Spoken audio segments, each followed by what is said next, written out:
Thank you very much, Vanessa. That is an introduction that is far too kind for me, but I appreciate that, and I remember that moment also of meeting you very, very well in our time together. So I would just urge you to lower your expectations about 20%, and then we'll be just fine. So let me start by thanking you all, thanking the organizers of Transplanted Roots, especially its indomitable host, Vanessa Tomlinson. I'm grateful to the Queensland Conservatorium, to Griffith University, and its administration, faculty, and staff for housing this event. And I want to thank you, my fellow artists, my fellow percussionists, for being here. I'm very honored to be here in your company. The remarks I've created for you right now are versions of remarks I've made over the past year. I've tried to suit it for this purpose, but if in fact you find yourself hearing something for the second time, I will just apologize in advance for that. A keynote address such as this should do a lot of things at the same time. It should frame a topic, it should prompt us to reflect upon it, it should personalize an abstraction and put flesh on a theory. Perhaps, with luck, it should also inspire. With those formidable and sometimes competing goals in mind, I hope I've gotten the tone right. You will tell me, I hope, if I have not. But I want to make sure of one thing, and that is over the next 25 minutes or so, before we have a chance to have a discussion in the form of questions and answers, I hope you will never feel instructed. I want you never to feel that I am telling you how to live your life or to make your art.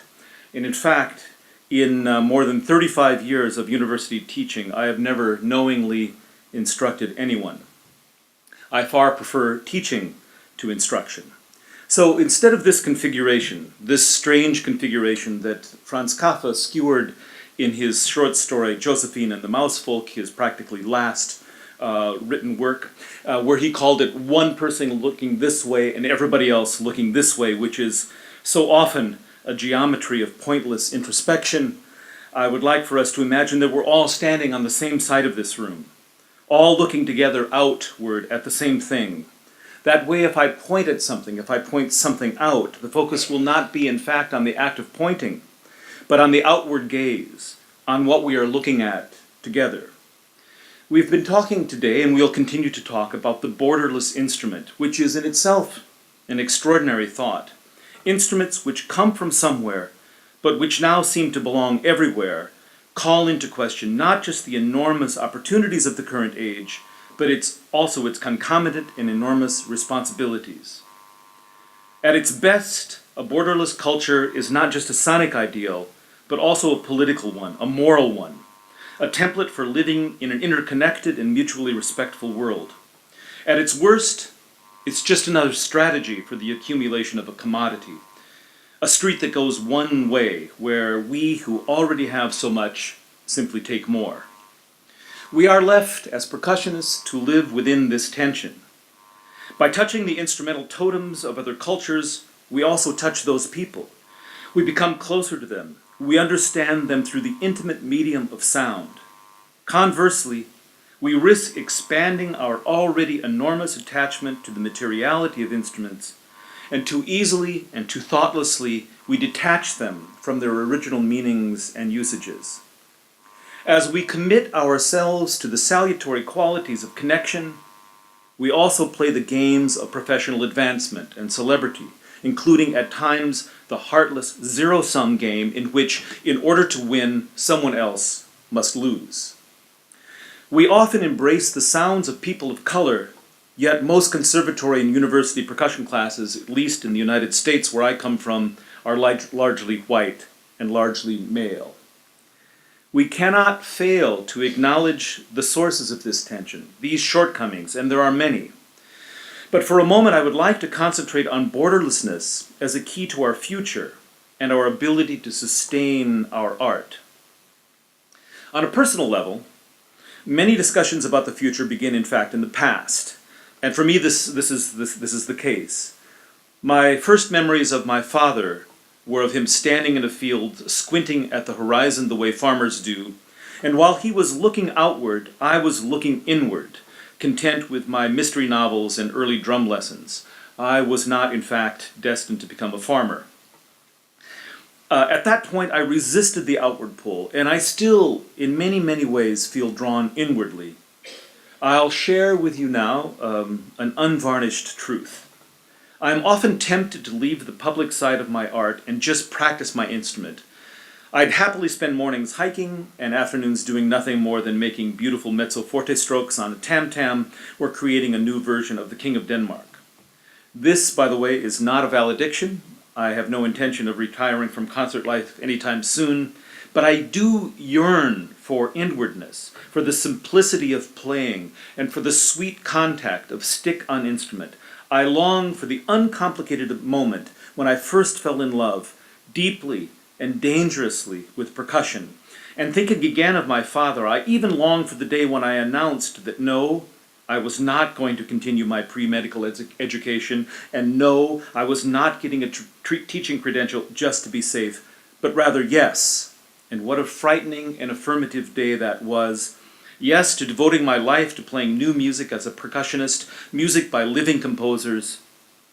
So much was unknown then, but there was also great clarity and energy and simplicity. At that moment in my life, the idea of borderlessness was so elusive as to be a mirage. My borders had been the turn rows of a 680-acre farm in northern Iowa. Transgressing those borders meant a family trip to Minneapolis or Chicago. But the great expense beyond my ken was seductive. Looking beyond the borders meant looking at the future, simultaneously alluring and frightening. And now, as then, there was a great future in the future. My dad's displeasure at my decision was titanic. But he came around eventually and secretly bragged to his friends about my success in an, in quotation marks, unconventional life. But the risk at that moment to my future financial security, and far more importantly to the image of myself reflected in his eyes, was extreme. When I needed reassurance at that age, that my path was the correct one, I turned to the sounds of percussion, the punchy, wispy, ear-splitting, glorious sounds of my art. They comforted and sustained me. At the current moment, however, sounds alone, whatever their provenance, are not enough. It's a question of balance. At age 19, an existence founded on finding the perfect tam-tam stroke where a silky, smooth snare drum roll was thinkable. At age 63, it is not.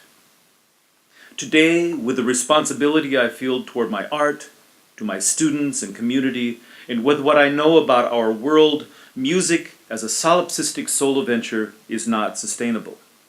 The simplicity of hitting things can wait. What I need now is the sustenance of a rich connection between music and the rest of life. I am forced to turn outward. In order to make music, I need 3 healthy relationships. With the materials of my art, with the world around me, and with the people with whom I share it. These are the building blocks of what I think of as an externally facing artistic practice. The goal of an externally facing practice is to become as complete a human being as possible, in whose life music plays a central and defining role. On the other hand, the goal of an internally facing practice, the default stance of much academic training, especially in my country, is to be the most skilled musician possible. A rich and rewarding extra-musical life is secondary. The external view is built on education, the internal one on training.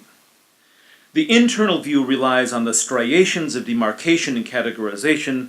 The smoother external view seeks borderlessness. Apropos the internally facing artistic world, have you ever noticed the standard publicity photos of classical musicians? Cellists in loving embrace with their cellos, pianists leaning on their pianos, conductors in their private peri-orgasmic worlds. These are not mere portraits of concentration, but demonstrations of a deeply felt policy toward musical material, holding that a profound connection to music requires only the musical moment itself. The gaze must always face inward. the real world is to be excluded. Musicians in this state of suspended reality often report that they feel at one, in quotation marks, with their instruments. And why not, if nothing external intervenes? A cello becomes a torso, a saxophone a kind of lung. Therefore, to think about music is to de facto to think about oneself.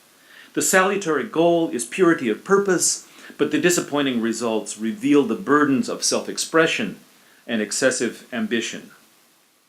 However, the inward gaze was never really possible for me, as oriented as I was towards that direction. Not that I didn't try, but as a young percussionist playing tuned saw blades, railroad spikes, bits of discarded pipe and frying pans, I just couldn't do it. How could I, in quotation marks, become one with a saw blade, or cradle a railroad spike under my chin at a glitzy photo shoot? The more I played percussion music, the more I realized that I could not expect my instruments to become me. I had to become them. Percussion music forced me to turn away from myself, and though it does not come easily for me, to look outward, toward the world. The external orientation of becoming my instrument has had practical ramifications. On a corporeal level, when I play the angular array of discarded junk in Yannis Xenakis' Safa, my motions become similarly angular and machine-like. The more rounded setup of his rebond produces a more curvaceous choreography. A bass drum is essentially a large container of air, so an extended bass drum moment in the music of Gérard Griset, for example, has a pneumatic, practically bel canto quality. John Luther Adams' music for multiple triangles, not so much. The physical touch there is small and quivering, just like the instruments themselves. I do not shape this music, I am shaped by it. But physicality is just one domain.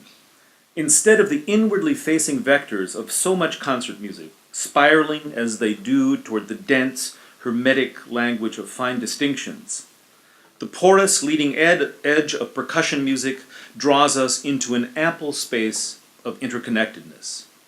Talk about the absence of borders. When I first touched a drum as a child in a small Iowa town, I also touched the lives of my musical ancestors. Drummers, most of whose names we no longer know, who centuries ago played under the starry skies of West Africa, or escorted a funeral march in New Orleans, or like my great-grandfather, led a regiment of Mr. Lincoln's army into battle. I also touched the life of the animal that gave its skin, and held in my hand the tree that was felled to make the shell. Percussion was my outward-bound, border-crossing conduit to everywhere and everything. And then there's noise, the maternal language of percussion. Imagine that music is not constructed, but whittled. That we start with the supreme all noise and create music by removing whatever is not needed. Imagine also that this all noise is a step beyond white noise, moving beyond simple acoustical saturation to include all sounds that have ever existed, from the babble of ancient languages to the calving of great glaciers, from the anguish of Cassandra to Harmon Killebrew, the baseball player, belting a hanging curveball deep into the Minnesota night. And music, which is the artful fenestration of all noise, contains all of it, the whole crackling, humming, beautiful, historical mother lode of noise. Noise may be the natural language of percussionists, but we are not unique. Touching any instrument means touching the face of this supreme noise. Imagine that a cellist touches not only the music of Bach and Ustvolskaya, but also a past of ageless wood and gut strings. A flutist holds in her hand not only a tool optimized for the performance of Mozart or Sarajevo, but also a tubular conduit to breath and to the wind itself. And to be an organist, buoyed by centuries of reverberations echoing through cold, vaulted air, touching the lives of joyous celebrants and lonely penitents. How extraordinary. An externally facing, borderless practice demands that we transcend the claustrophobia of the concert hall and imagine our art not as a set of skills, but as an ethical orientation to the world. And it is to the world that we now turn. Until recently, musicians were unashamed to take inspiration from the natural world. It was in fact expected that a composer would relate deeply to the outdoors. From the Pastoral Symphony to Brahms' Second, to storm scenes in Berlioz, Rossini, and Debussy, even to Wozzeck drowning in a moonlit lake, the natural world was the natural habitat of musicians. But around the end of the Second World War, not coincidentally, about the same time our collective posture toward memory and historical legacy changed, we largely turned our backs on the natural world. But stop. You're undoubtedly thinking, what about John Luther Adams and his Music of Alaska and now the Sonoran Desert? What about Yves Beglarien's trip down the Mississippi River, or Peyton McDonald's epic bicycle marathons, which we heard about in Montreal, and the music that has resulted, Peter Sculthorpe, or Lisa Lim, or Pauline Oliveros, or Olivier Messiaen? Exactly. Because these are the few well-known examples of art inspired by nature, they are also the few well-known exceptions to the norm. I'm not arguing for more program music about the outdoors. In fact, let's beware of the dangers of facile mythologies about nature. Instead, I am arguing that a complete person needs a deep connection to the natural world in whatever shape that may take. You can start by walking outside this very building, closing your eyes and smelling the beginnings of spring in the land and water that surround us. Whether you then, as response, make music about that or not is your business. So let's forget about art for a moment. Let's not aim to make nature-infused music. Let's turn our back on the processed, easily metabolized images of nature, what the writer Barry Lopez has called eco-porn. In fact, let's admit that living fully in the natural world means that it cannot be a constant source of material for new music. Maybe it's about time that we admit that we have carried the Cage legacy too far. In 1952, it was fresh and revelatory to think that every sound was music. But today, I hope that a composer can go to Cuba for 2 weeks without it being the basis of a new piece. And I hope that a peaceful moment in the sun can just be that, and not another performance of 433. If everything we do is art, then where do we rest? Where do we find peace? If everything is music, where do we find music? A healthy artistic practice demands the energizing presence of not art. And if we can accept it, not art is what the world offers us in great abundance. The last time I spoke to this gathering, the one hosted by Aiyun Huang in Montreal in 2015, I related the story of my walk from San Diego to San Francisco, about 1,000 kilometers, over the course of a little more than 6 weeks. Initially, I thought I was walking to listen to the noises of the California coast and to examine the possibility that, as a percussionist trained in the art of noises, I might have some special insight into the environmental noise of my home state. Could environmental sound alone offer wisdom about our place in the world, our relationships with others? I remember telling you in Montreal at our last gathering that I was writing a book in which I theorized, in which I would hope to theorize my oral experiences as a 21st century manifestation of Cage. By rights, I should have finished that book and published it by now, but I have not written it. It turns out that the stories are more interesting than the theories. I even knew this at the time. 200 miles into my walk, just as I was approaching the gleaming scimitar of Zuma Beach, north of Malibu, it struck me that I was not walking to San Francisco to make art or write a book, but for a very different purpose: to propose to my girlfriend Brenda, now my wife, who was living there at the time. As a result, I spent the remaining 500 miles in a state of constant delight, not in chin-scratching inquiry. That is, by the way, a far better way to start a marriage. All noise led me to not art, and in the process revitalized my understanding of both art and noise. What comes next? Yes, What can we say about the ascendancy of Donald Trump to the presidency of my country, except to paraphrase the great Tom Waits? The higher the monkey climbs, the more he shows you his butt. And believe me, to quote the man himself, I should say, believe me, to quote him, the United States is not the only country in this world with an unworthy government. We just have the most egregious example at the moment. This historical moment in the United States and around the world has electrified many of us in ways not seen since 1968. And we musicians are wondering, how can we be a part of it? I'm not sure I know the answer to that, but at least I think we start by speaking the right language. And here I mean language in a literal sense. We've all learned a lot of Italian, French, and German by studying musical scores. Thanks to Beethoven and his Appassionata Sonata, even as a child I knew the Italian word for impassioned. And from Debussy I got an early sense of the French and their précipité, their impetuousness. I learned the wonderful list of words that mean playing or singing together: ensemble, tutti, sonata, cantata, and even the word concert itself. In the language of music, we find expressions for passion, energy, motion, playfulness, elegance, protest, and togetherness. We even find strong emotions representing sadness, anger, resistance, and rage. But we should take solace from the fact that you can scour a musical lexicon and you will not find a term for bigotry or condescension, racism or homophobia. No music that I know is marked by the crude slurs of predatory sexism, and you'll never see an Italian phrase that means Muslims not welcome. At home, I conduct the La Jolla Symphony and Chorus, a community ensemble of 300 extraordinary musicians who make music for love and not for money. I have proposed to them and to our listeners, and they have accepted, that we can no longer afford an internally facing art, that the quality of the musical experience is not the sum of its sonic attributes, but moving beyond that, its impact as a moral experience.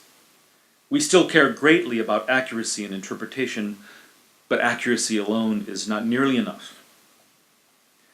In a recent performance of La Mer, we asked our listeners to imagine not just what the sea sounds like, but what it means, as a site for science or leisure, as a canary in the well of climate change, or as a promise of a passage to a better life.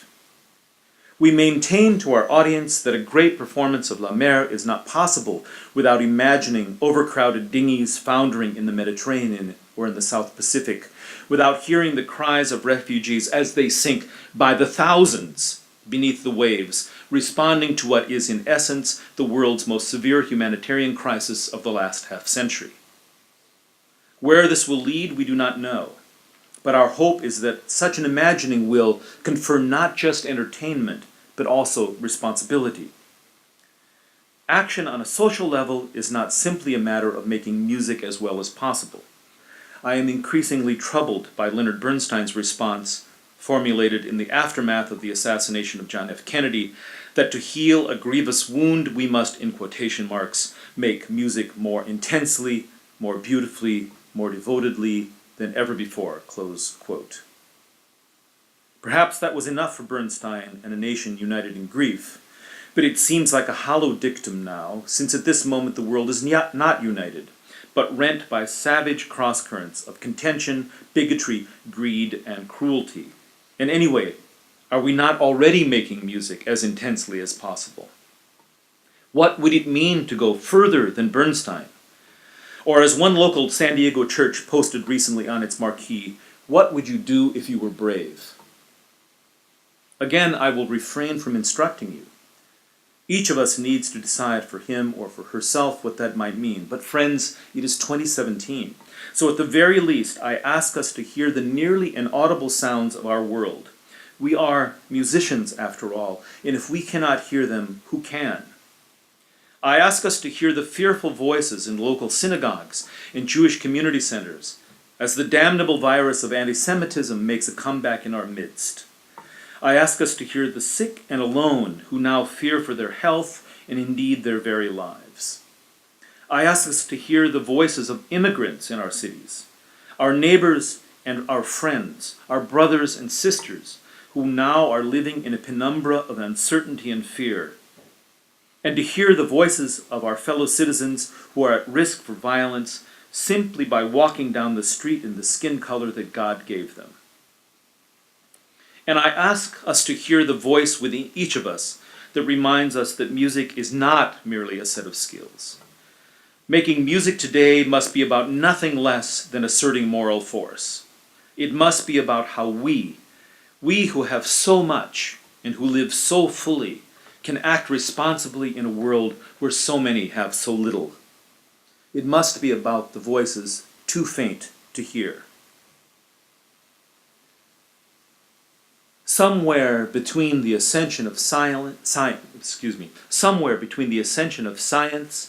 in the late Renaissance, where facts came to mean everything, and the political landscape of the early 21st century, where they seemed to mean nearly nothing, we've lost track of the role as music and art as a divining rod for the truth.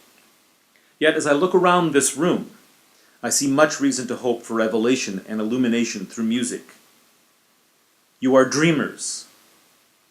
You are thinkers. You are dry kindling ready to burst into flame. But most importantly, you are musicians, born of noise, rooted to the earth, and connected to other people. You are the practitioners of a borderless instrument, one that not only makes extraordinary sounds, but one that connects us in an extraordinary way to the rest of the world. The poet Gerald Stern told me once that he defined poetry as a rifle loaded with the future. Ah, the future.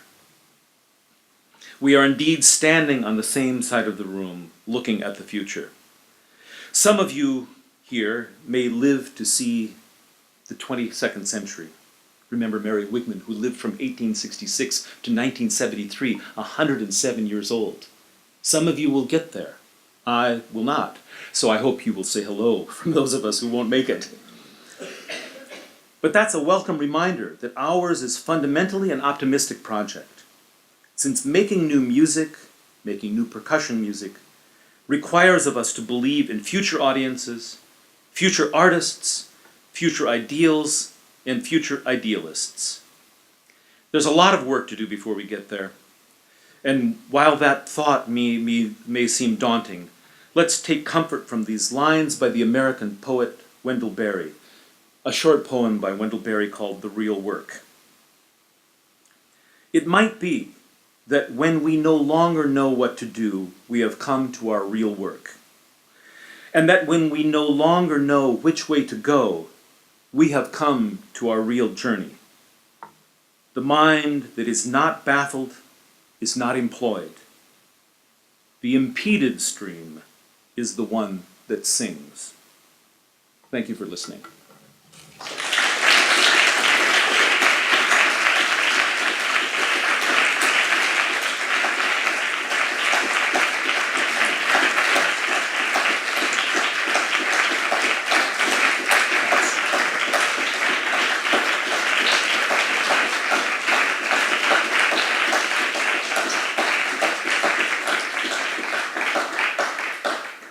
To get you out, so we can do that, or if you have anything to say or to ask, that's also a possibility. Vanessa, what would you?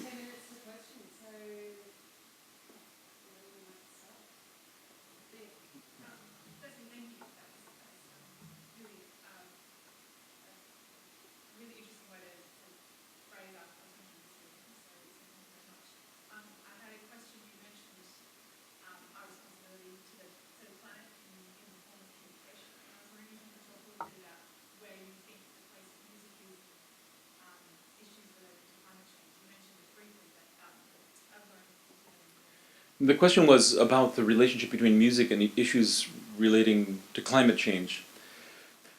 These kinds of, I mean, for me, I'm just only speaking on my behalf, not for all people concerned about climate change, but for me, the role of arts making in any political issue is centralized in the fact that artists are trained and gifted with the ability to imagine a future that doesn't exist. So when you read the science, and I don't doubt an iota of the science, but one is engaged in a kind of map making at that point, you know, extrapolation of tendencies and lines, and one is trying to approach the thing that is inevitably going to happen. But a musician thinks very, very differently about the world. The musician is not trying to figure out what is inevitable about the world, but what is kind of unimaginable about the world, and tries to tap something that people haven't thought of. And I think today, I mean, I wrote some of these remarks 6 months ago, at a point when climate change seemed a very different kind of story. We now think that it's going much faster than we ever could have imagined. We now have most of the world's largest economy ready to withdraw from the Paris Accord. Although I'm pleased to say that the sixth largest economy of the world, which is the state of California, is going to stay with it. So we have to exercise not just the ability to draw maps of impending futures, but the ability to see something that no one else has seen. So I think that infusing the conversation, the public discourse, with that idea is one way that musicians can help.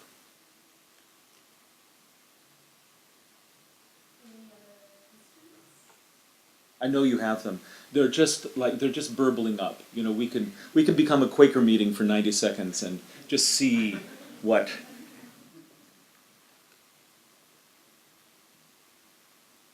I knew that there was one. Eugene, yes.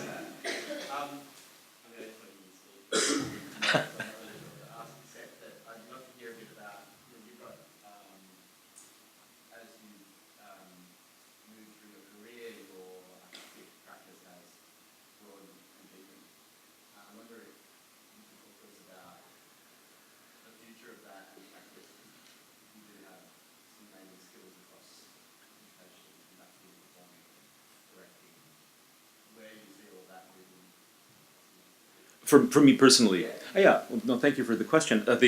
I'm conducting now more and more. I'm celebrating the 10th anniversary of starting to conduct, which was essentially my midlife crisis, because I figured that anyone could get a convertible, and I wanted an orchestra. And so, but it started very, very briefly as an accident. I was involved in a committee meeting in which an orchestra, the one I currently conduct, was looking for a guest conductor at short notice because their regular conductor had withdrawn. And I found myself in that weird out-of-body experience, raising my hand and saying, I can conduct a concert. And the person sitting next to me at the table said, but you don't know how to conduct. And I said, well, really, how hard could it be? I mean, you look at them. It's just this, right? Left profile, and I could do that. And I thought I was going to conduct exactly one concert in my life, and I created a program of sort of like the dream pieces that I wanted to do. But I fell in love, especially with the community orchestra, with the fact that these people were there because they really wanted to be, and they also play at a very, very high level. And the greatest thing that did for me, and I don't know if this is the ability to extrapolate this to your situations, but I was 53 at that point. So, I should have really been looking at my retirement accounts and things like that, and instead I started something which didn't make a lot of sense. I started as a novice on something, and I remember getting calls from professional colleagues saying, I mean, literally, Steve, what are you doing? Because you already have something you know how to do, so why are you starting this thing that seems like such a cliche for a percussionist? And you really don't know how to conduct. I mean, seriously, I didn't. And but the greatest thing that gave me was the fear of not knowing what to do, which as soon as it happened to me, I remember it being the same feeling I had when I was 19 and starting to learn Zyklus. Waking up in the middle of the night and thinking, you have no business in the world doing this. You don't know enough to even set the instruments up, and here you've scheduled a performance of this piece. And so to revisit that fear and that sense that I was incapable of achieving at that point in life so revitalized me. Not just in the new field of conducting, which now I've done quite seriously for a decade, but it made percussion playing the sweetest, most beautiful, most comforting space I knew. So right at the point when I was tired of playing that recital repertory that I'd played so much, and tired of carrying instruments, and tired of the whole thing, and thinking, okay, well, I'll just kind of like power it down a little bit, I found that percussion was this refuge. And now the practice time that I spend, in that I demand of myself, in that I carve out at all costs, is the sweetest thing that happens to me on a given day. So I think that becoming interested in something else and taking it really, really seriously was a way in which percussion playing for me has remained vital. I think at that point we probably should stop, don't you think? Unless there's someone who wants to cast an aspersion or an excoriation or an excommunication. And here comes one from Bill. Getting back to the Leonard Bernstein comment, Yeah. and that same sort of rhetorical, like, music is international, like we all, it's not a language, we understand it, but of course that's wrong. Mm-hmm. It's the way you're traditions. And I guess when I start to think about some of the other things that you're talking about, and in terms of cultures meeting each other and who's going to whom. Right. What do you,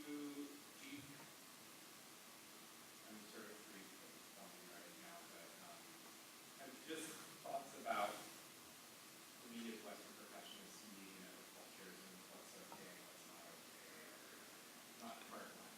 Well, this is of course, and the question is about appropriation, and what's permissible. What are the ground rules of borrowing from other cultures? And though no one has said that out loud exactly, except for Vanessa and Aiyun this morning, this is what we're talking about, and this is what we'll talk about for 2 days. How do we know when it's okay to use a gong? How do we know when it's okay to use an idea that comes from another culture? And how do we deal with the the place of privilege from which, frankly, all of us in this room, and I'll put myself really at the top of the list as a well-educated, white, heterosexual male from a loving family with 2 parents who stayed together and encouraged me. I mean, there is nothing that gets more privileged than that, someone who's been lucky enough to live in a university. So how do we dare dip our toe into that? And of course, I don't have a facile answer for that, except I would say, if the terms of exchange are seen only from one side of the equation, then that's a problem. When you take something and you choose it out of context because it suits you and that is the sole reason for choosing it, then that's an appropriation. There are various degrees of appropriation and some are more benign than others, but that's what that means. If the person from whom you're taking something or borrowing something gets nothing out of the deal, then that's appropriation. If you look at a culture and you say, I'd really look good in a Navajo print today, that's appropriation. If you never ask, how is this a space of shared and reciprocal wisdom, then you're appropriating. And I think if we could come up with not rules, but questions to which we could respond, and to which we could constantly prompt ourselves to try harder in response to those questions, we would have at least some illumination for that. And I really do not claim to have the answers, and I, as said, would not dream of instructing you even if I thought that I did. But I think sometimes we just don't even ask ourselves. We just think, nobody's looking. And I think that's the shame of it all. And what Vanessa's doing here, which is so beautiful, and you and my fellow artists, is casting light on that environment so that no one can say no one's looking, because we're actually at this moment all looking. Thanks so much, and I hope you have a nice dinner.